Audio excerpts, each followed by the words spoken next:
একবার ভীষণ রাগ নিয়ে একজনকে বলেছিলাম, never message me again. Never means never. মানুষটা কষ্ট পেয়ে আর আমাকে নক দেয়নি এরপর। অথচ সে প্রতিদিন অপেক্ষা করত, হয়তো আমি নিজে থেকে তাকে পারমিশন দিব। আমি কোনো স্টোরি দিলে সে সবার আগে সিন করত, আমি কোনো পোস্ট দিলে সবার আগে সে রিয়াক্ট দিত, আবার সাথে সাথে সরিয়েও নিত। এটা সে করত কারণ সে আমাকে ভুলতে পারেনি কিছু বাক্য, বলে ফেলা কিছু শব্দ, যা শুধু আমাকেই বলা হতো, যা শুনে আমি বিরক্ত হতাম কিংবা আন্দোলিত হতো আমার মন।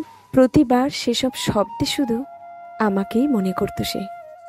তার এহেন কর্মকাণ্ড দেখে মনে মনে হাসতাম আমি।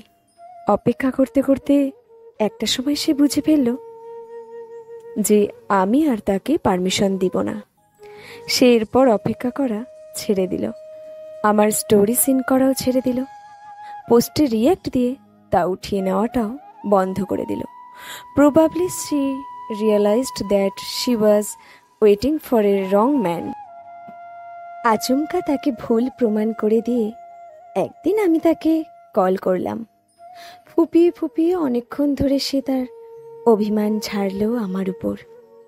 সেদিন প্রথম আমি অনুভব করলাম পৃথিবীতে সবচেয়ে বড় তৃষ্ণা হলো কারোর সাথে একটুখানি কথা বলার তৃষ্ণা। আজকের গল্প তৃষ্ণা। গল্পটি কে লিখেছেন আমার জানা নেই, তবে গল্পটি একটি ফেসবুক পেজ থেকে সংগৃহীত। পেজটির নাম প্রিয় অভিমান।